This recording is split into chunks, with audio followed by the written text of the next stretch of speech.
This is the Men of Iron podcast. My name is Chad Zook. I'm the host of the show. This is episode 93. We're talking to Dustin Johnson about running 100 miles per hour with God in slow motion. This is a great conversation that I promised over the last couple weeks, and it is shaped up into be a great, exciting, and also just encouraging message about seeing God work in broken places. We at Men of Iron are changing a culture one man at a time. It's our passion, it's our calling, and it's our mission. We lean into hard-hitting topics and have impactful conversations to help men improve their faith, family, finances, fitness, and friendships.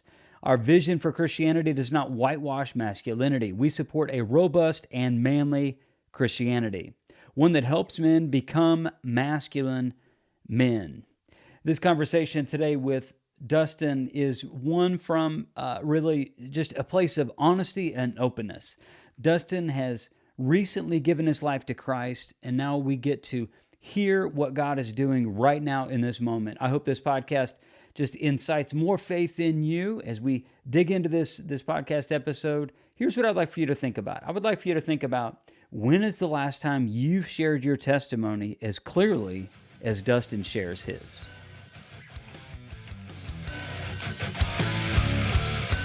Well, today on the Men of Iron podcast, I have Dustin Johnson. Dustin has an incredible testimony. We're going to talk about God's faithfulness today. We're going to talk about the difference between relationship with God and religion that is done in the name of God. We're going to talk about the ins and outs of that.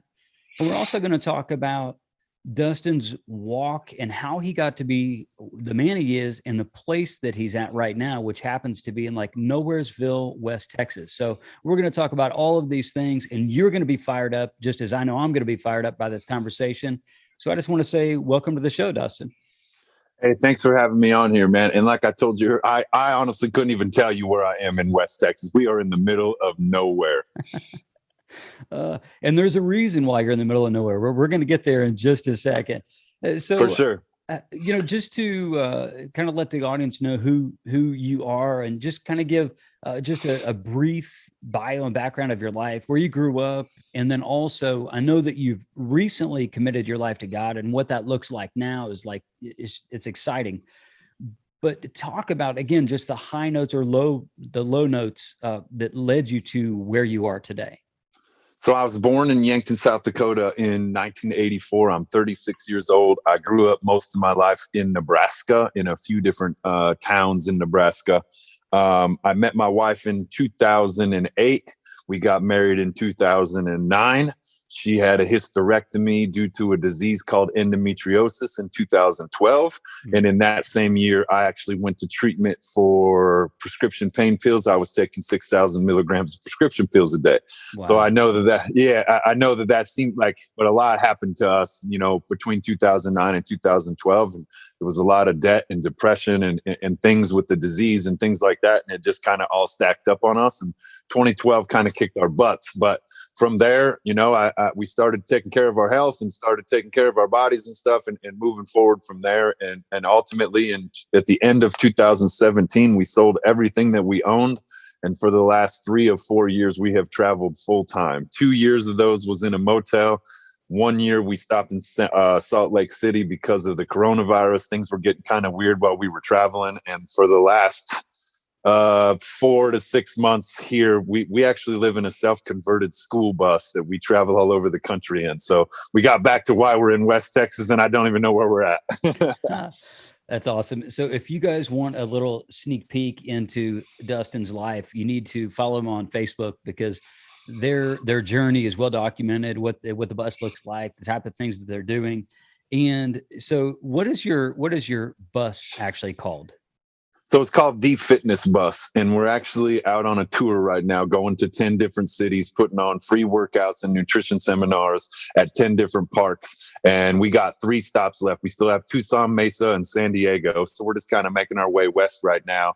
We just did a bunch in Texas and some other eastern states, and now we're headed west to finish out the year. Wow, it's killer. So you have a shirt on that is kind of what you guys do, you and your wife, and the whole fitness side of thing. And guys, if you are not actually looking at the video of this, you have no idea what I'm referencing. So I'll just reference it for you.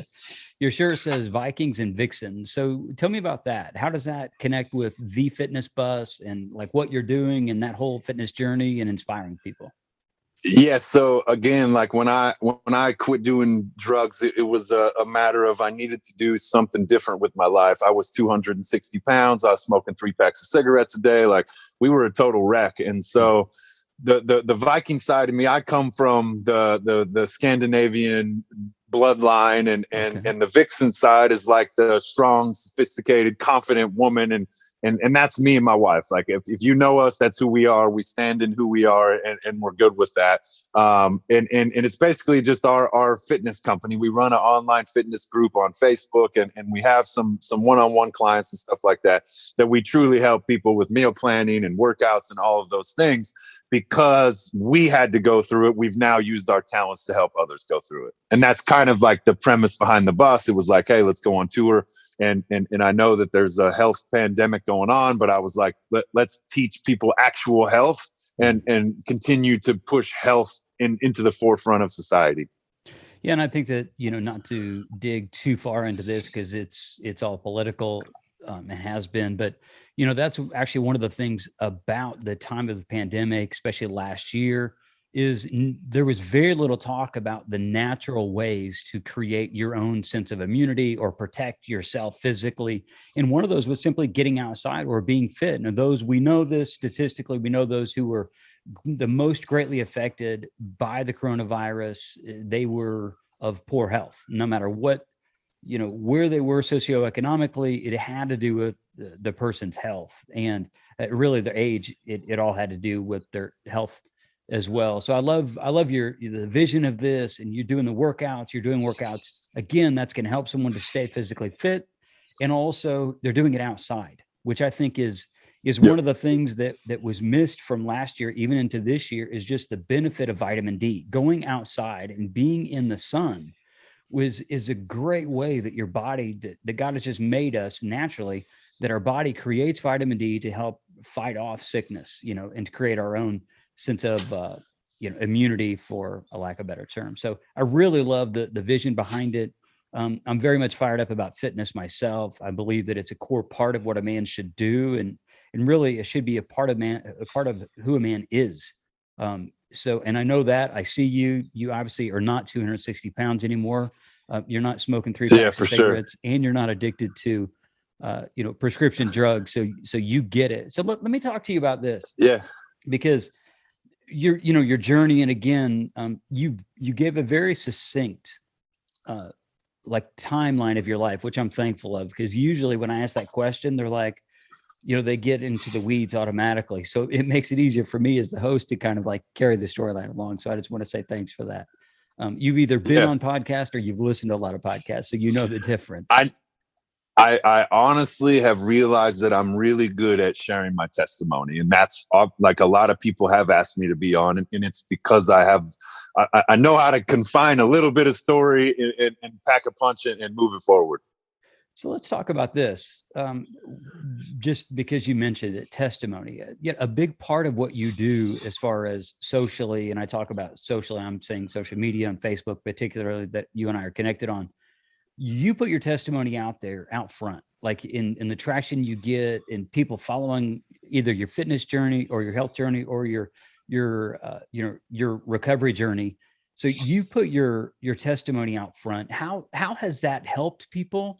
What kind of feedback do you get from that? And also, what kind of things would you tell a guy who maybe hasn't shared his testimony? How would you inspire that guy to say, man, get the word out, tell your testimony. That's your personal journey with God that cannot be taken away.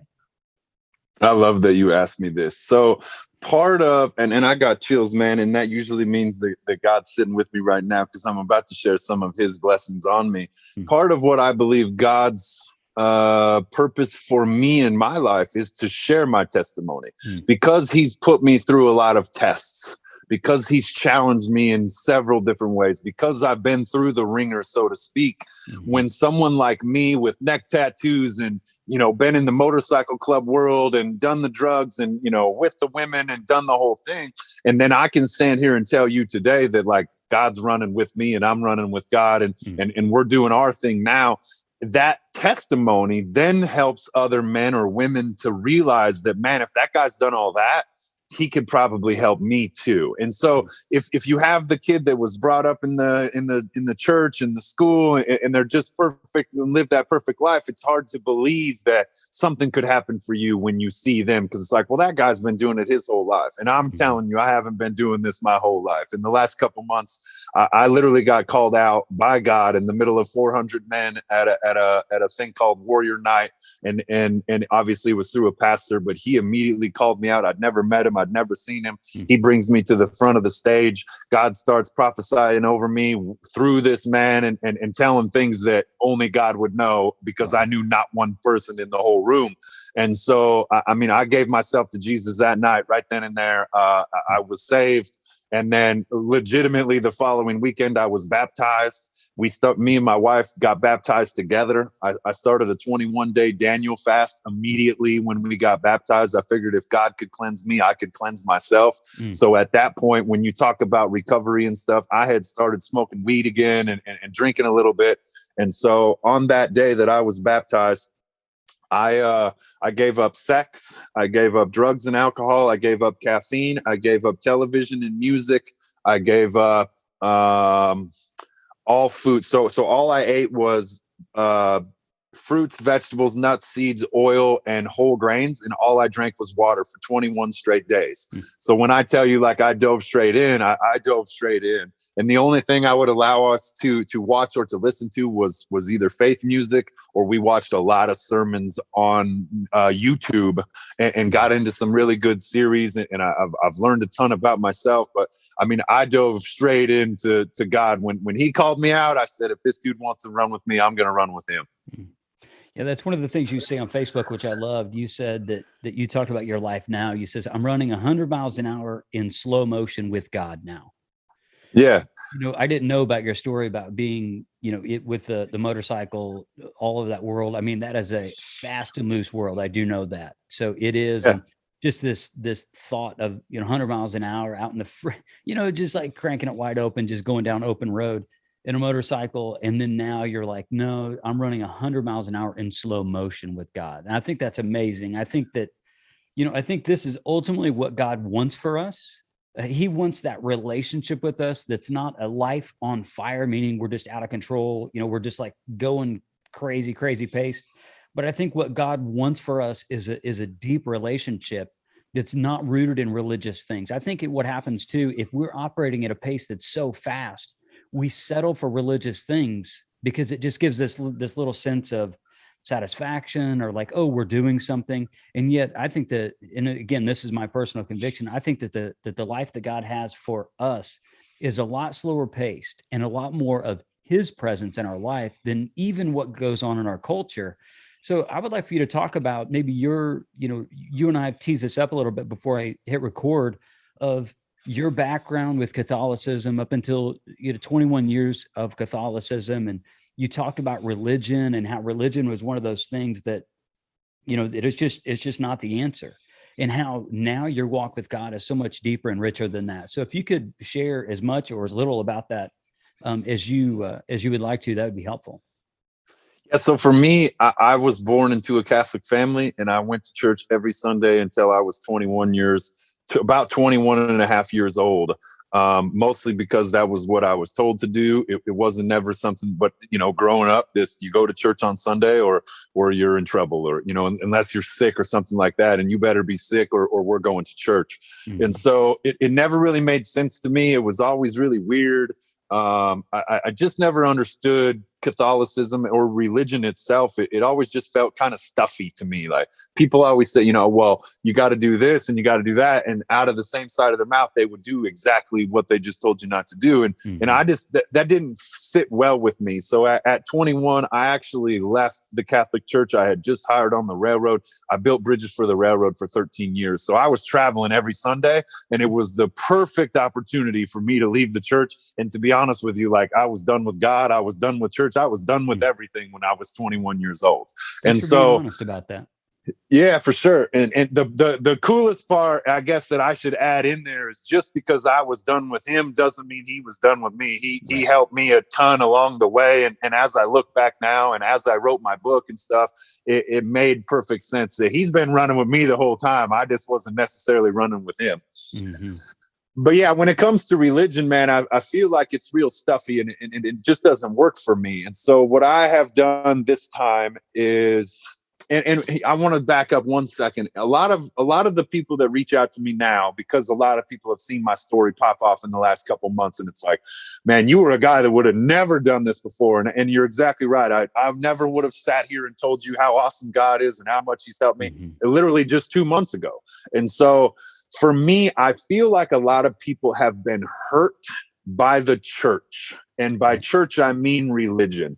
You know, somewhere in religion, whether it was abuse or you were taught wrong or something happened or no one listened or they told you to shove it under the rug or whatever, it happened at church or at religion. It didn't necessarily happen with God.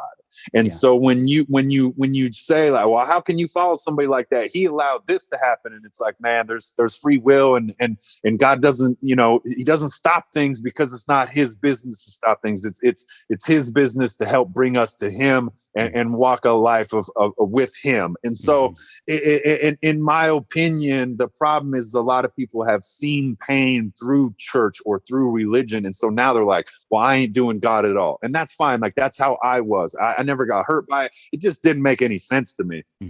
So when he called me out in a group of 400 people, man, I knew that this was real. Because again, I'm in Frisco, Texas. I've never, ever been to this church. I've heard this pastor speak before at a mastermind, and that's the only reason that I showed up. The guy that I was sitting next to, I literally met through Instagram because we used to talk about CrossFit a couple of times. And he was like, hey, man, if you're coming to this, hit me up and we'll sit together. So I literally like shook his hand. Hey, man, I'm Dustin. I'm Josh. Cool. And we went and sat down. So that's the premise of me sitting in this humongous church. It's a mega church. And there's 400 men in there, and I don't know one person other than the dude I just shook his hand 5 minutes ago. Wow. So as I'm sitting there, we all stood up to donate some money, and whoever of us donated. So the pastor was counting, and he said 125, 126, and he pointed at me and he said, number 127. What is your name? And I was like, oh boy, here we go. And I said, my name is Dustin. And immediately he was like, Dustin, you've never been here before. And I was like, no, I have not. And he said, Dustin, I feel like you've given up everything in your life to do what you're doing right now. And I was like, yes, I have. And he said, I feel like you maybe do some traveling and you're kind of running around and you're sort of figuring life out. And I was like, okay, man, who is this guy and why does he know all of my story? And obviously it was God calling me out in the middle of everybody. Right. And so they called me to the front of the stage, man, and he started prophesying over me and he put his hand on me and immediately I turned like 800 degrees, man. I was sweating. I was shaking. It was a really, really cool scene. And, it just showed me that this was real, and he said, like, I'm going to be honest with you, man, some of the people you've been running with, you're not going to be running with anymore. Like, you're running with me now. And what we do moving forward is going to be through the church and it's going to be with God and moving forward, your life it's a new day for you. It's a new day for you. So take ownership, accept this, and let's run together. And so for me, like, I didn't need much more than that. This man just put his hand on my head and said, come with me. And I was looking for a new way. I had tried drugs. I had tried sex. I had tried going fast. I had tried, all of these things, but I hadn't tried this. And he was showing me that there was a new way. And so I figured I didn't have anything else to lose. All I had was things to gain. And from there, man, the last couple months has been incredible. It's life-changing, but my entire life isn't perfect. It's still work. It's still, jobs and relationships and stuff like that. So a lot of people think that, oh, just because you found God, like, oh, your life is perfect now. Like, no, my life's not perfect, but it's a heck of a lot better than what it was a couple months ago. Yeah. I love that. And, I think that's most people's story. If they could say it as well as you just said it, I think that's most people's story who are in Christ. And I think that's one of the reasons why I wanted to have you on the show today is because I think guys need to hear your message. It's not a matter of being perfect. It's not a matter of of doing things. And I think this is if I were to use a very simplified way of explaining religion versus relationship with God, it's religion is doing things for God, which is why it's exhausting, which is why it doesn't work, which is why it's kind of like, if I'm just doing things for God, like, who sets the pace of that? How do I know when enough's enough? You'd never know when enough's enough, because it's actually built into the system that it's not a matter of, it's obedience over sacrifice, right? It isn't a matter of, well, if I just do all these things for God, then God's just going to look at me and be like, well, that's awesome. You're killing it today. You're in. So that's the way, again, very simplistic way of looking at religion is doing things for God. And yet relationship is doing things with God. And even more so than that, God doing things through you. Our job is just to remain in him, abide in him. And then through that, he will bear much fruit in our life. And it sounds like you've gotten that, you're starting to kind of see, beyond the religious realm. And I totally agree with you. Unfortunately, there's been a lot of people hurt in the name of God and in the name of religion.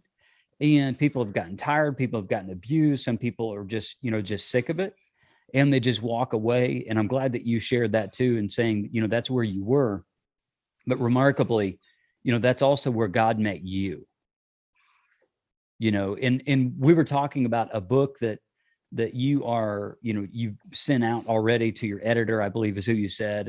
And the book is entitled, you guys, when this comes out, I need to have you back on the show when it releases, and we'll dig into that book. And, but the book is called Strength Through Struggle. Easy for me to say, a story of hope. So it's like unpacking your story and how God showed up in the middle of that. So talk about what is today, practically speaking, what is the source of your strength? Because you already seem like, if I'm honest, you already seem like a fired up guy. You seem like you're very capable. It seems like you even without God are capable of doing a lot of things. But what is the difference that God has made in your life? Man, to be honest with you, it's been really strange for me. So earlier you talked about 100 miles an hour in slow motion, and I want to share my version of it. So like this right now, he lined this podcast up because you and I hadn't had a million conversations. We weren't best buddies. We weren't, you know what I mean? But you all of a sudden seemed something in me, and it was like, hey, I want to have you on. And so for me, the 100 miles an hour is when he's like, okay, Dustin, I need you to be on this podcast, and I need you to share your testimony. So the door opens up, you reach out, I run through, we blast through this podcast. We hopefully, ideally, impact a bunch of people, and they have a better understanding of who God is. And then for the next few days or few hours or few minutes, it's like completely silent, and it's just like slow motion. And so for me, in the last 2 months, I've been on probably 8 to 10 podcasts. I've literally wrote a 35,000 word book. I've done a ton of things, but when I wrote the book, I wrote the first 24,000 words in 48 hours. I just sat down and it was like, okay, go. And so that's that like 100 miles an hour to me.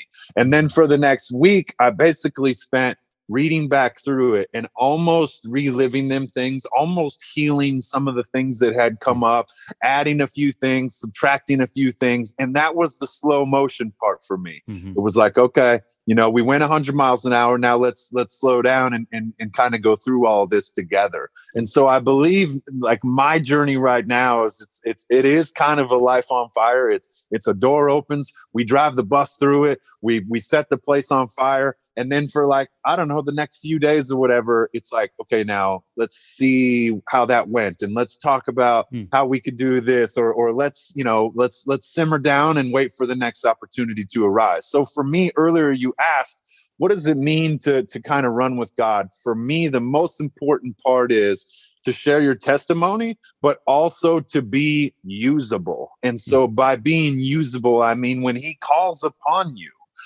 you have to step into that. It's not just like he's saved you and everything's cool now and you don't have to do anything. For me, I need to spend the rest of my life doing what he asks of me and being usable. So that means, being clear and sober in my mind. That means being in the word and knowing what I'm talking about. That means having a relationship with him and being able to hear when he's like, hey, go do this, and hey, stop doing that or whatever, so that he can then use me on a podcast platform that ultimately will impact somebody who's listening to this today. That's really good.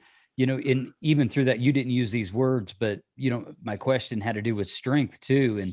And although you didn't necessarily slice and dice it in this way, but it's really cool because what it looks like is you have a mass amount of activity that God leads you to, and then you debrief.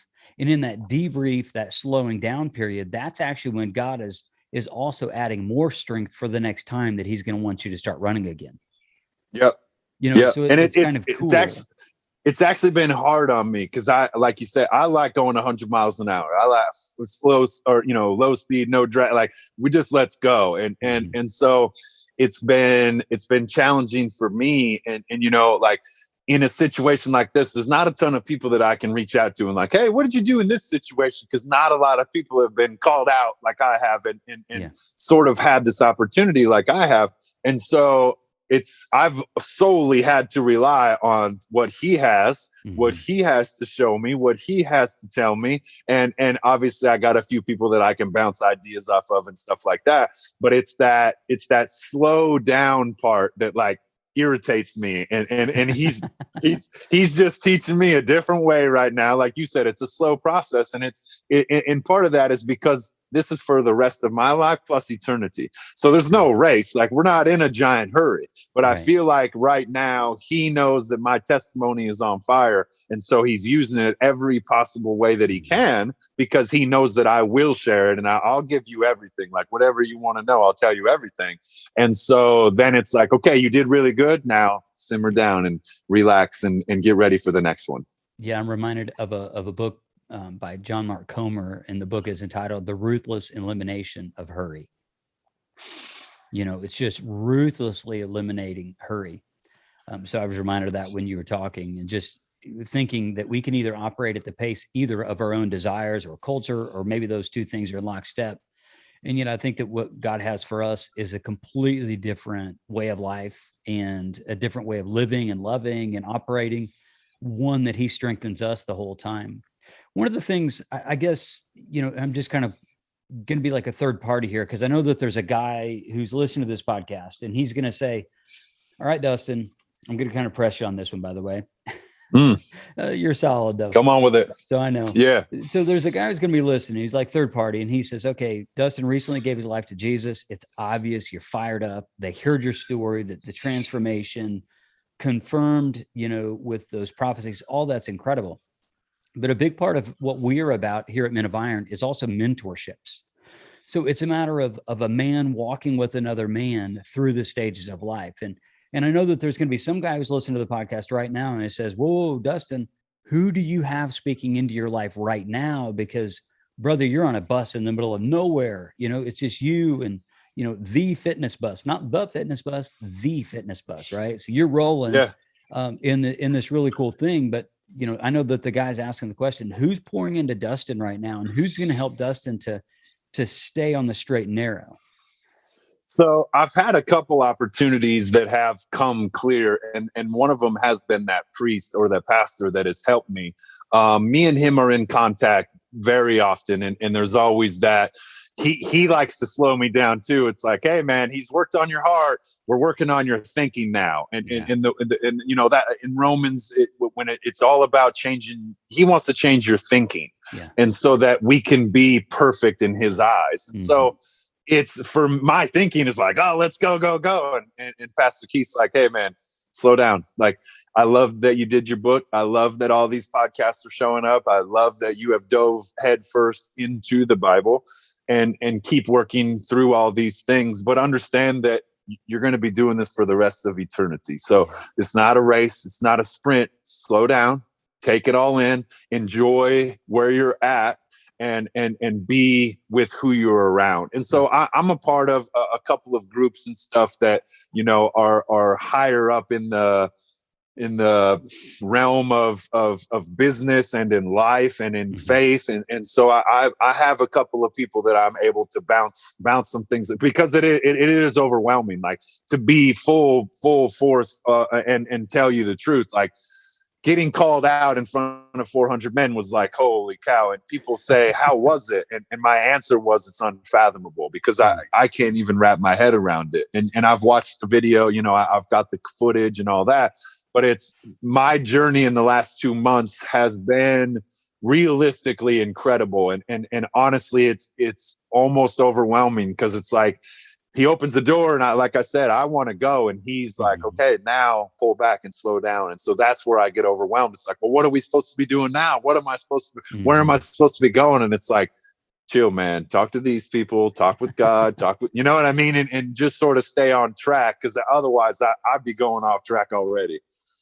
Well, I think the key there is we all would go off track, right? If we don't have other people kind of pouring into us, whether it's a mentor, somebody discipling us, whether it's our pastor or our wife, you know, sometimes just a trusted friend, maybe it's, you know, still a connection with, like, you know, if somebody has a dad who's also in the faith.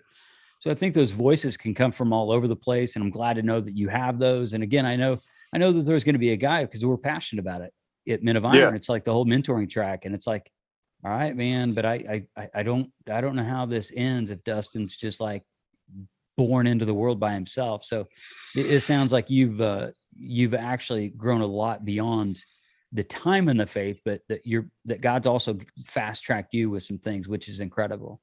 Well, Dustin, as we wrap up the podcast today, I just want to just give you an opportunity. How can people connect with you? What else are you doing? Maybe something we didn't talk about that you want to talk about.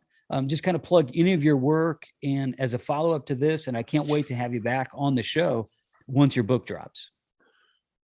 Yeah, so I think I'm gonna. I dropped my first episode yesterday of my podcast, but I'm gonna continue to work at it. I've never done one, so it's not like, oh, hey, go check. You know what I'm saying? Like, I'm gonna build upon it. And so yesterday I recorded my first episode of my podcast, what's gonna be Strength Through Struggle, and the idea will be to one time a week I'm gonna share some of what's happening in my life, and then another time in the week I want to have people on that have found strength through struggles, and so just stuff like that. And if you want to reach out to me, I'm Dustin G. Johnson on Instagram and Facebook.